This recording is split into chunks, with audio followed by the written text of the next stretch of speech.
Tema 3, makanan sehat. Subtema 1, bagaimana tubuh mengolah makanan.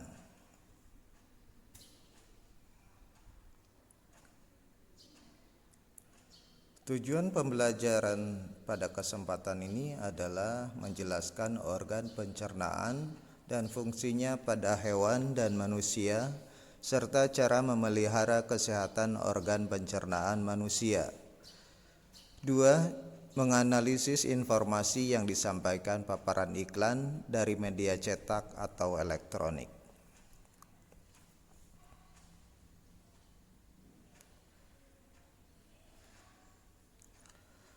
Organ pencernaan hewan dan manusia, dalam hal ini diwakili dengan hewan sapi.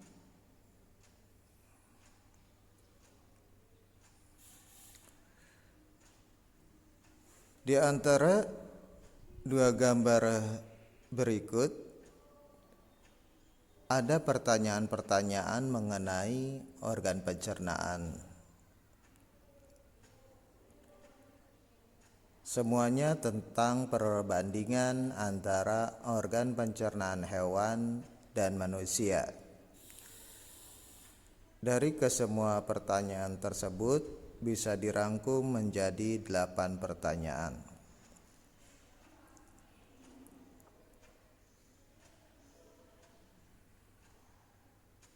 Oke. Setelah dibaca, sebelum dijawab, mari kita bahas materi selanjutnya.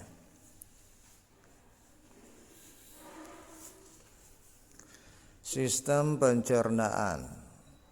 Apakah sistem pencernaan itu? Adalah suatu sistem yang dimana mempunyai peran untuk mengubah makanan menjadi nutrisi yang dibutuhkan oleh tubuh.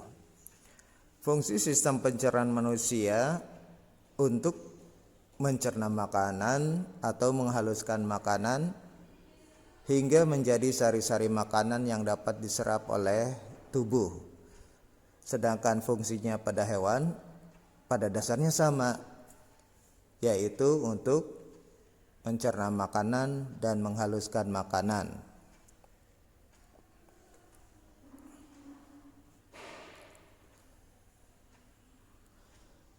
Sistem pencernaan pada hewan.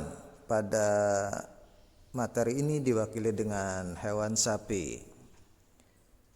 Organ pencernaan pada sapi terdiri dari rumen, omasum, abomasum, dan retikulum yang akan kita bahas selanjutnya.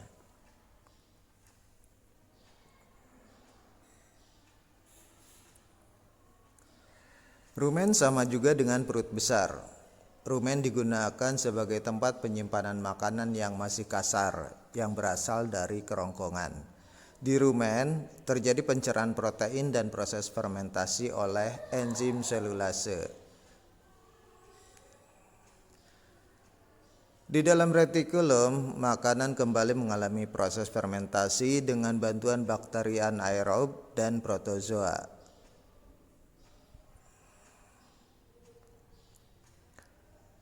Disebut juga perut kitab. Di dalam omasum, makanan dicerna dengan bantuan enzim pencernaan. Perut bagian inilah yang sebenarnya disebut dengan lambung. Di sini makanan dicerna dengan bantuan enzim pencernaan pepsin yang dihasilkan oleh abomasum.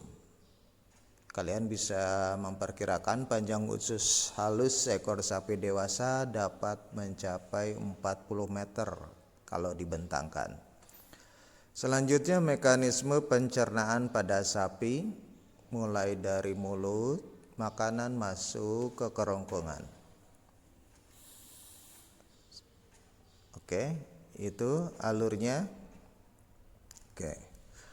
Setelah makanan dibawa ke mulut, masuk ke kerongkongan lalu ke rumen, terjadi proses fermentasi, selanjutnya terjadi perubahan makanan, wujud makanan. Oke. Setelah dikunyah, kunyah yang pertama, makanan masuk ke rumen atau rumput di situ. Oke, itu bagian-bagiannya. Nah, itu bagian rumen yang mengandung enzim selulase. Oke, makanan masuk, mampir di rumen, masuk melalui kerongkongan tadi, mampir di rumen. Dari situ terjadi alur lagi, keluar lagi, balik lagi ke mulut, dikunyah. Oke, bolus dibawa ke rumen dengan mikroorganisme yang berbeda.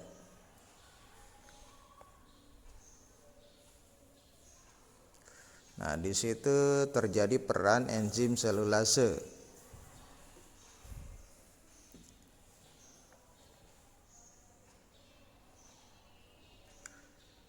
Dari rumen lalu dibawa ke retikulum. Dari retikulum lalu menuju ke omasum.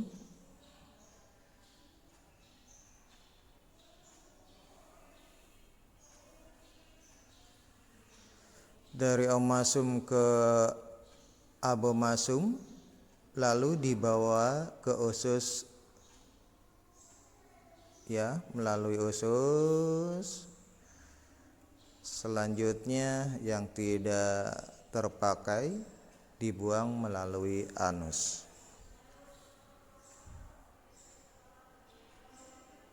Nah, itu mekanisme pencernaan pada sapi. Materi kedua yaitu PKN tentang keberagaman budaya Indonesia. Kalian tahu sendiri, Indonesia memiliki banyak keragaman. Dalam hal ini keragaman sosial budaya. Keragaman sosial budaya Indonesia sebagai modal pembangunan nasional. Semboyan negara Indonesia untuk menyatukan keberagaman adalah Bhinneka Tunggal Ika. Contoh keberagamannya upacara adat, alat musik daerah, rumah adat, dan tarian adat. Di sini ada upacara adat kematian, namanya upacara kematian Rambu Solo yang berasal dari Tanah Toraja, Sulawesi Selatan.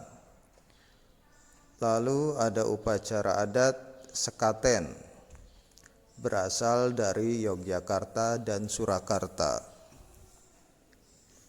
Lalu ada upacara adat Tabuik dari Sumatera Barat. Nah, di sini selanjutnya upacara adat Tedak Siten dari Yogyakarta dan Jawa Tengah. Lalu ada upacara adat Kasada dari suku Tengger di Jawa Timur. Selanjutnya tentang alat musik daerah. Ini berasal dari bambu, namanya angklung, dari Provinsi Jawa Barat. Lalu alat musik selanjutnya adalah sasando dari Nusa Tenggara Timur, alat musik petik.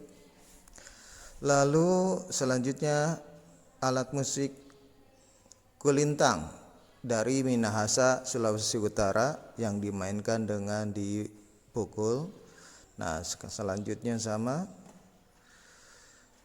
alat musik, hanya ini dari Maluku dan Papua, yaitu namanya tifa. Selanjutnya tentang rumah adat. Rumah adat seperti berikut adalah rumah gadang dari Sumatera Barat. Selanjutnya rumah tongkonan dari Toraja, Sulawesi Selatan. Lalu ada rumah honai dari Papua.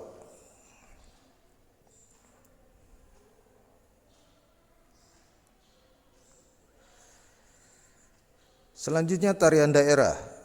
Tarian daerah seperti gambar berikut adalah tari gantar dari Kalimantan Timur. Lalu tari kancet papatai dari Kalimantan Timur. Selanjutnya tari reog Ponorogo dari Ponorogo, Jawa Timur.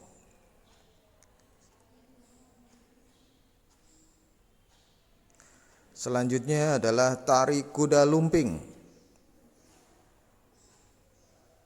berasal dari Jawa Tengah.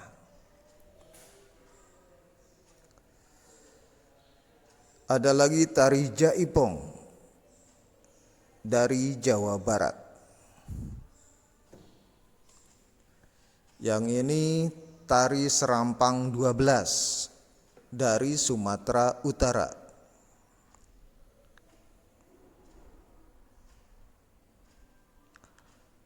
Lalu ada tari baksa kembang dari Kalimantan Selatan. Manfaat keragaman bangsa Indonesia.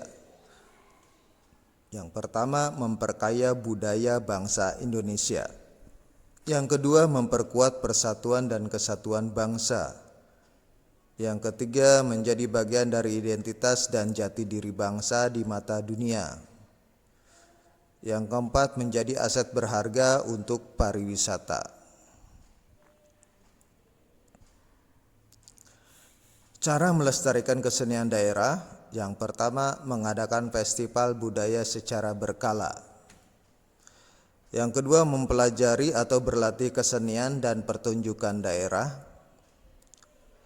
Yang ketiga, mempromosikan kesenian daerah melalui berbagai media. Yang keempat, mendokumentasikan acara atau pertunjukan kesenian daerah. Faktor yang menyebabkan keragaman masyarakat Indonesia. 1. Kondisi negara kepulauan. 2. Letak strategis wilayah Indonesia. 3. Keadaan transportasi dan komunikasi. 4. Penerimaan masyarakat terhadap perubahan. Di sini ada kerjasama. Kerjasama adalah pekerjaan yang dilakukan 2 orang atau lebih dengan melibatkan interaksi antar individu yang bertujuan agar pekerjaan tersebut menjadi lebih ringan. Apa manfaat kerjasama? Yang pertama, pekerjaan menjadi lebih ringan. Yang kedua, mempererat persaudaraan dan kebersamaan. Yang ketiga, memperkokoh persatuan dan kesatuan bangsa. Dan yang keempat, meningkatkan efektivitas dan efisiensi dalam bekerja. Serta yang kelima, mendorong timbulnya semangat gotong royong dan kekeluargaan. Bagaimana dengan bekerja seorang diri?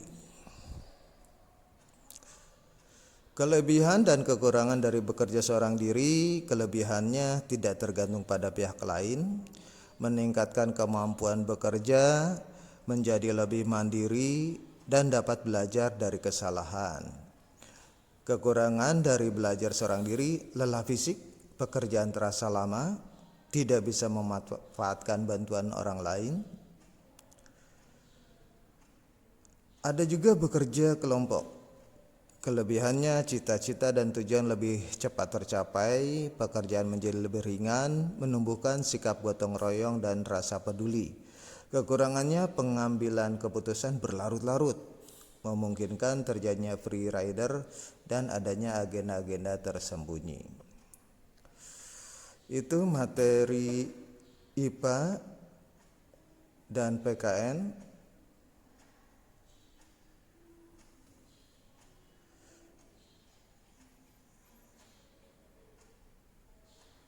Terima kasih atas bantuan Ibu Dina.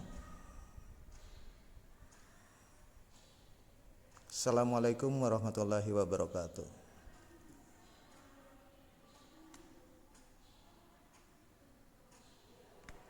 Oke. Dan ini Soal-soal untuk